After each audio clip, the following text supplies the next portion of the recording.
பத்த பரிபுரணித்த பல வைத்து பைரவி கொட்கணடிக்க கடுகொடு கடுதாட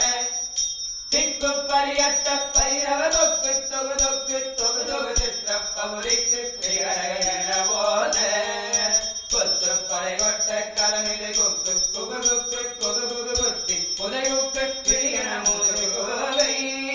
கொற்புற்றட நற்பற்ற உணரை வெட்டி மதியிட்டு புலகிரி கொத்து படவொத்து பெருமாளே பத்தற்கிரதத்தை கடவிய பச்சை புயமெச்ச தகுபொருள் அச்சத்தொடு ரட்சி தருவதும் ஒரு நாளே அருள்வதும் ஒரு நாளே அருள்வதும்